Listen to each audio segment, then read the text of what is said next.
آپ کی گہری نظر بھی ہے، کیا حکومت مہنگائی کے بحران سے نکل سکے گی؟ ران صاحب، یہ مستقبل قریب میں بڑا مشکل ہے. اس کی وجہ یہ ہے کہ سب سے امپورٹنٹ چیز ہے اس وقت جو POL کی قیمتیں ہیں، کہ اس سے مہنگائی کا اور اس کے ساتھ بڑا تعلق ہوتا ہے. ایک بات یہ ہے. دوسرا، یہ کرونا کی صورتحال میں جو پوری دنیا میں مہنگائی کا ایک سیلاب آیا ہے، اس کا ڈائریکٹ امپیکٹ جو ہے وہ پاکستان کے اوپر بھی آیا ہے. پھر تیسری بات یہ ہے کہ جو پروڈکشن لیولز تھے، وہ ہم کلیم تو یہ کرتے ہیں کہ شاید ہماری پروڈکشن بہت بڑی ہے، ایگریکلچر کی بھی، انڈسٹری کی بھی، لیکن شاید اس حد تک نہیں بڑی جتنے بڑے کلیم جو ہے وہ حکومت وہ کرتی ہے. تو یہ سارے جو انٹرنیشنل سنیریو اور ریجنل اور لوکل سنیریو سارے دیکھ، ہماری تجارت اب انڈیا کے ساتھ نہیں ہے، اس سے بھی بڑا فرق پڑتا ہے ہماری مہنگائی اور اس پہ.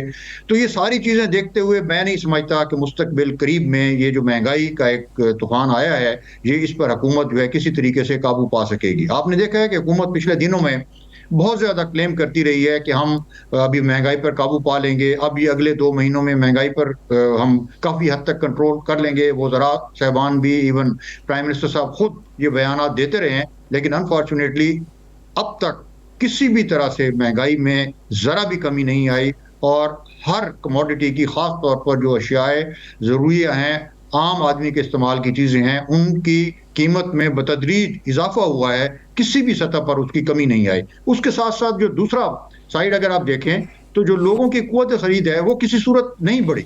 ہم نے کوئی سرکاری ملازمین کی تنخواہیں نہیں بڑھائیں، کوئی پینشنرز کی تنخواہیں نہیں بڑھائیں. اسی طرح ہمارے جو اور ورکرز ہیں وہ شاید کوئی ایک آدھ کمپنی نے پرائم منسٹر صاحب کی اپیل پر بڑھائی ہے، لیکن اس کے علاوہ باقی کسی نے کوئی تنخواہیں وغیرہ نہیں بڑھائیں. تو جب یہ ایک واضح فرق نظر آتا ہے کہ قوت خرید کم ہو رہی ہے، جب ڈالر کی قیمت جو ہے وہ حکومت تو یہ کلیم کرتی ہے کہ قوت خرید میں بھی اضافہ ہوا ہے جہاں پہ مہنگائی میں اضافہ ہوا ہے. یہ ایک پرسپیکٹو الگ ہے. ڈاکٹر صاحب، میرا آپ سے ایک سوال ہے. آپ بھی کسی وقت میں بیوروکریسی کا حصہ رہے ہیں. موجودہ دور کے اندر اگر ہم کارٹلائزیشن دیکھیں، ان کے خلاف تحقیقاتی رپورٹس دیکھیں، کسی بھی بحران کی تحقیقاتی رپورٹ دیکھیں، مدعا سارے کا سارا وفاقی حکومت اور وزراء کیبنٹ جو ہے وہ بیوروکریسی پر ڈال دیتی ہے کہ بیوروکریسی نے ایک اپنا کارٹل بنایا ہوا ہے جس کی وجہ سے ہم ڈیلیور نہیں کر پا رہے. آپ حکومت کا یہ موقف کس حد تک درست یا غلط مانتے ہیں؟ دیکھیں، بیوروکریسی نے یاسر صاحب وہ کرنا ہوتا ہے جو حکومت کی طرف سے آتا ہے، اور اس کا جو کریڈٹ ہے وہ بھی حکومت لیتی ہے، اور اس کا ڈسکریڈٹ جو ہے وہ بھی حکومت کو ہی الٹیمیٹلی جانا ہوتا ہے. حکومت چاہے کسی کو مورد الزام ٹھہراتی رہے کہ یہ بیوروکریسی کا کام ہے، اگر بیوروکریسی کو حکومت کنٹرول نہیں کر پائی تو اس کا مطلب ہے حکومت اپنی خود پالیسیوں کو امپلیمنٹ نہیں کر پائی. آپ دیکھیں، حکومت شروع میں جب آئی ہے تو انفارچونیٹلی انہوں نے بیوروکریسی کے خلاف ایک ایسا محاذ کھڑا کیا ہے کہ گراس روٹ لیول سے لے کے ٹاپ لیول تک ہر ایک کے خلاف جو ہے وہ کوئی نہ کوئی کیس، کوئی نہ کوئی اس قسم کے معاملات انہوں نے کھڑے کر دیے ہیں. اور خاص طور پر جو لوگ 5-5, 7-7, 8-8 سال سے سروے سے بھی جا چکے تھے، ان کے خلاف بھی اس قسم کے معاملات کو ریز کیا گیا ہے. تو اس سے بیوروکریسی کا جو کانفیڈنس تھا اور جو ورکنگ ایفیشنسی تھی وہ اس حد تک ریڈیوس ہوئی ہے کہ لوگ کام کرنے کے قابل ہی نہیں رہے. اور اس کے بعد پھر حکومت کو نئے سرے سے ایسے اقدامات کرنے پڑے، ایسے کانفیڈنس بلڈنگ میئرز لینے پڑے کہ بیوروکریسی جو ہے وہ کوئی کام کی طرف آئے. لیکن انفارچونیٹلی ابھی تک نہ وہ کانفیڈنس لیول ریسٹور ہو سکے ہیں، اور نہ حکومت جو ہے وہ بیوروکریسی کو یہ ایشورنس دے سکی ہے کہ اگر وہ بہتر کام کریں گے تو اس کو ریکگنائز کیا جائے گا. آپ پچھلے دنوں دیکھیں، وزیر اعظم صاحب نے اگر اسناد دی ہیں تو وہ وزراء کو دی ہیں.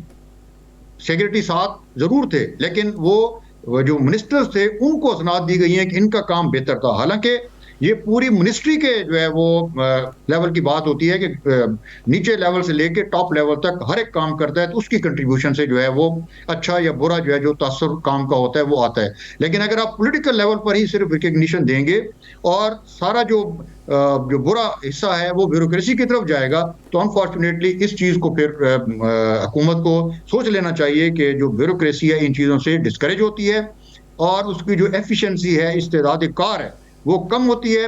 اور اگر بیوروکریسی کام نہیں کرے گی، اس کی استعداد کار کم ہوگی. ڈاکٹر صاحب، پاکستان کی سیاست میں جو رزلٹس ہوں گے وہ بڑے خطرناک. ڈاکٹر صاحب، پاکستان کی سیاست میں کیا میاں محمد نواز شریف کی واپسی دیکھ رہے ہیں؟ دیکھیں، میاں محمد نواز شریف صاحب واپس آئیں یا نہ آئیں، وہ سیاست میں عملی طور پر موجود ہیں. وہ پاکستان میں تھے چاہے وہ جیل میں تھے یا جیل سے باہر تھے، وہ سیاست میں مستند تھے، اور جب وہ پاکستان سے باہر چلے گئے تو آج بھی وہ پاکستان کی سیاست میں اسی طرح فعال ہیں۔ ان کی پارٹی ملک کی ایک بہت بڑی پارٹی ہے، اور خاص طور پہ ان کے جو چھوٹے بھائی ہیں جو ان کے دست راست بھی ہیں، وہ اس وقت صدر ہیں پارٹی کے، اور وہ یہاں بڑے ایک مؤثر طریقے سے پالیٹکس میں حصہ لے رہے ہیں، اور اس پارٹی کا میں سمجھتا ہوں کہ بڑی ماضی میں بھی کنٹریبیوشن ہے، اس وقت بھی پالیٹکس میں ایز این اپوزیشن وہ بھی ایک بڑی کنٹریبیوشن ہے، اور مستقبل میں بھی میں یہ دیکھ رہا ہوں کہ بہت بڑی ان کی اس طرح کنٹریبیوشن رہے گی۔ ڈاکٹر صاحب پروگرام کا وقت ختم ہونے والا ہے، ایک آخری سوال آپ سے، موجودہ صورتحال میں جہاں پہ گولڈ پرائسز بھی بہت بڑھ چکی ہیں، ہمارا اگر دیکھا جائے پیٹرول کی پرائس میں بھی اضافہ ہوا، ڈالر کی قیمت بڑھی، پیسہ ڈی ویلیو ہوا، اور ملکی معیشت میں امپورٹ بلز میں اضافہ ہوا اور ایکسپورٹ کم ہوئی، ایسی صورتحال میں کوئی اور حکومت آتی ہے تو کیا وہ ریلیف دے پائے گی یا ایسی ہی صورتحال کا سامنا کرنا پڑے گا؟ یار صاحب، کوئی حکومت بھی اس وقت آ جائے، کوئی بھی امیڈیٹ ریلیف جو ہے وہ عوام کو نہیں دے پائے گا۔ جو آپ نے فیکٹرز خود گنوائے ہیں وہ بالکل مسلم ہیں، اور جب تک کوئی بڑی چینج انٹرنیشنل لیول پر نہیں آتی اس وقت تک پاکستان میں بھی ایسا ممکن نہیں ہے کہ امیڈیٹلی کوئی بھی حکومت آئے تو وہ کوئی ایسے میئرز لے کے ان کا جو ریلیف ہے ڈائریکٹ امیڈیٹلی کو لوگوں کو جا سکے۔ ہمیں ایک مشکل صورتحال کا سامنا ہے پاکستان میں، معاشی طور پر بھی، سیاسی طور پر بھی، اور ہمیں یہ مشکلات جو ہے اگلے کچھ سالوں تک یہ دیکھنی پڑیں گی، ان کو ہمیں بھگتنا پڑے گا۔ اور ہاں، اس میں اگر کوئی اچھی حکومت پازیٹیو سوچ کے ساتھ آ جاتی ہے جو خاص طور پہ ایکسپورٹس کو بہتر کر سکے، جو ہماری اپنی انٹرنل پروڈکشن ہے خاص طور پہ ایگریکلچر سیکٹر کو اگر وہ پروموٹ کر سکتی ہے اور انڈسٹری کو یعنی امیڈیٹ ایفیکٹ ابھی کوئی بھی حکومت نہیں دے سکتی، کوئی بھی پارٹی برسر اقتدار آئے تو منظرنامہ مزید تبدیل نہیں ہو سکتا انٹل انلیس یہ کہ بین الاقوامی سطح پہ منظرنامہ کچھ تبدیل ہو چکے۔ بہت شکریہ ڈاکٹر محمد اقبال صاحب اس حوالے سے اپنا وقت دینے کے لیے۔ ناظرین، اس پروگرام دی لاسٹ آور سے مجھے اور رانا عظیم صاحب کو دیجیے اجازت، اپنا بہت سا خیال رکھیے گا، اللہ نگہبان۔